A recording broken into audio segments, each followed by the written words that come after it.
Hey there, welcome back to I'm Pretty Sure I Could Fix That. Today I'm looking to show you the different ways that we can transfer funds within our QuickBooks file.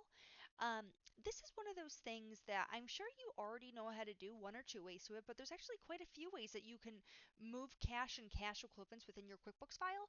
This isn't actually going to trigger anything, in your actual banking. This is more just a what is the manner that is most effective and useful for your business to do this, to be able to keep both your balance sheet as current and relevant as possible, right? To see how liquid you are, but also how fast can you do it? You don't want to be spending like 20 minutes a day or something along those lines doing all of your cash flow transactions. So the first way we can do it, I'm sure you know how, is we will go right to the register. So you're going to go to the bank that either you're transferring the funds in down in in from or out of. Bank of America is going to be our account that we're transferring the funds out of. We'll select OK, and we can literally go in and type just that. So what we'll do is we'll find the date that the funds are going out. We can assign a payee if we do want to assign the bank account a vendor name. I typically don't. I go straight to the account. Um, but then I also will do ACH or something along those lines, or a wire or sweep, whatever you want to call it. But this is a type of reporting that you can pull should you want to use it as basically your journal entry source. So I'll do sweep. You're then going to put in your payment amount or your deposit amount. Since the funds are coming out of my account, it's a payment. And this is where I can assign where it's going. So this lets me book to any of the accounts I have in my QuickBooks file. But typically when we're talking about transferring funds in QuickBooks, QuickBooks thinks a transfer of funds is typically between cash equivalents, equity accounts, or other current liability accounts, like typically a credit card. But we'll say, you know what? We're going to sweep our Bank of America to our JP Morgan Chase. So I'll hit record, and I can see my $1,000 going out. My balance went down by 1,000. And now if I jump over to my register for my depository, if I go to the same day, look at that, I have a deposit of $1,000. So the next way that you can do it, that I prefer doing it this way because I think it's just nice and clean, and it's the preferred way in QuickBooks that you don't actually see people typically use, is literally the transfer funds button. It's pretty obvious, but you'd be surprised. So the date, we'll do the day that we're going to transfer the funds, just for the sake of being able to see it more easily. We'll do 031 2025, so March 1, 25. We're going to transfer the funds again from Bank of America to depository, and we're going to do $50,000. This is where I can add in a memo, I can add in a class. This is exactly what the check register is, but I just get a little bit more info on it, right? So if I get a little bit more info, it looks a little bit nicer, but I can also do attachments, which I really like. So if you want to attach, right, your banking confirms or something, or the banking request, this is a really good place that you can do your audit trail. But so if I hit save and close, and then if we want to see it, we can double check in the check register. Oh, look at that. My $50,000 going out. And I want to see the entry. And there it is. It brings me back to that original source.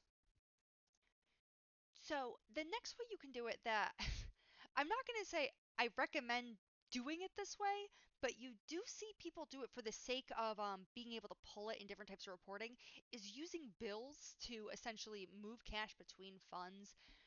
I guess there is a rhyme or reason to this. It's just not something that I think you're making the system do a lot more than you need to when you have, I think, two different options that work pretty well. But what you can do is go to enter bills. We will make a new bill for JP Morgan. I'm going to quick add it. And then from here, I can use an account of the depository, right? Because we know this is going to be creating the debit side. Or the debit side of the entry.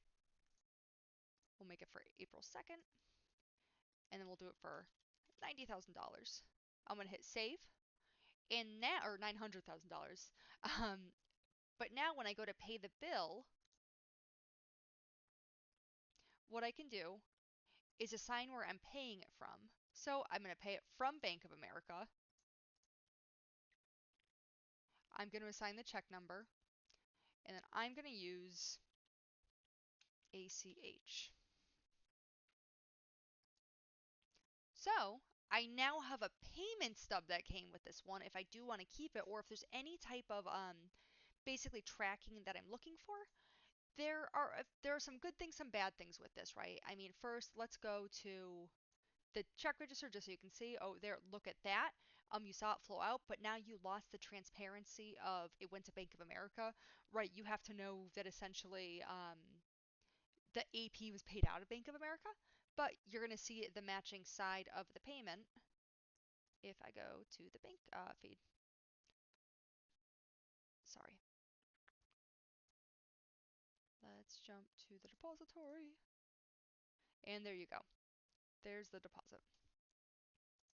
So I know I said that I don't typically do it this way, but is there a reason to do it this way? I mean, yeah, I can see the logic because the bill function in QuickBooks, it's pretty strong where you can have all these memo details. You can have items assigned to it. You can have terms. You can have this, blah, blah, blah. But the big thing that you can also have is approvals. If you did want your transfers to go through an external approval process, I don't know why you wouldn't be doing it in your bank. Most banks typically do have an approval process, but if you do want this for an audit trail within QuickBooks, right, you can set this up so it does have required approval flows, which would then be the trigger for someone to be able to do that transfer. It's not right, it's not wrong, but it's definitely a possibility. I mean, it's a way to use the tools that you have at your hands. You can also schedule online payments with QuickBooks, so you could be automating some things if you wanted with that approval flow. It's not something I would probably personally do, but again, I get the logic. I get why I've seen people do it this way. All right, the next way that we can do it, the tried and true method, we can make a journal entry. There is literally nothing. Sometimes the beauty of a manual entry and how simple it is when you just know what's happening can be lost. Don't get me wrong, are you getting a huge audit trail? Not as much as anything else, but look how fast this method is. I can throw my memos in, I can do whatever. Save and close. I go to my register, look at that, $30,000. I wasn't looking when I made the entry. I should have made that the opposite, but whatever. But it's just so fast, especially when you know what's happening. And the journal entry method, in my opinion, is always, it's if you're closing your bank accounts a month at a time, which most people typically are, and you're doing your transfer of funds, it's fast, let's be honest. It's really fast, especially if you're doing it based off month end dates and you're going, hey, I sum up all of my transfers. I'm not doing a day by day close. I go, you know what? There was $500,000 in transferred funds at month end, and I'm posting it for the month end date of the summed amount. Well, if you know that you had 40 transfers that equaled $30,000 at month end, who cares? Right? That's part of your reconciliation, but it makes it so fast. All right, the next method that you can use is the write check method. It's not great, honestly. If you want to use this method, I'd almost use the enter bills because this is just the end step of the paying the bills process. But what you can do is go to write checks from the bank account of Bank of America. I'm paying it to JP Morgan for $65,000. Look at that. Not much to it. You got a memo. You can add in things, but again, you're losing transparency. I'm not really sure the full value of this method, but hey, if it works for you, then you can hit save and close. As always, let's go check out our check register. And look at that, there's the outflow. But now what you can do is if you want to record a deposit. All right, the next method that you can do it, again, there's a bunch of different ways that you can do it. It's kind of crazy, but we can go to record deposits. And what you can do in record deposits is your deposit to is the account that you're going to be increasing, and the received from, this is going to be the side that essentially you're crediting, right? It's where the cash is flowing out of.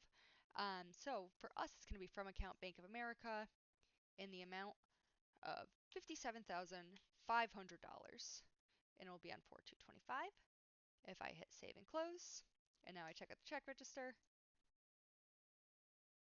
there it is. That's a pretty good method if maybe you're doing multiple transfers in one day for from one account or to one account.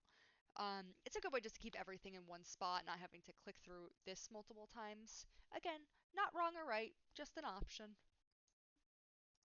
But yeah, those are the different methods that you can use to essentially transfer funds in your QuickBooks file. Again, the way that I mean, I love this method. I think it just makes the most sense. It is what QuickBooks wants you to do. However, I'm not running your business. So you need to figure out essentially what's the thing that makes the most sense for us. Yeah, maybe it's atypical, but if it's this thing that supports your organization's needs, then do that. Like transferring funds through bills. Am I ever going to do that? No, not in a million years. Um, that doesn't mean you shouldn't do that if that's something that you go, hey, this is super useful for me. So the whole point of this video is just kind of just to be informational and just clever with the way that you can move funds in your QuickBooks file. Um, if there's any recommendations or questions that you guys have, please feel free to leave them to leave a comment below. Sorry, I'm a little bit all over the place, but I was just hoping to get this one out because I was just thinking about how many different ways you can transfer funds, and I don't know, it's almost comical. I can move money 98 different ways.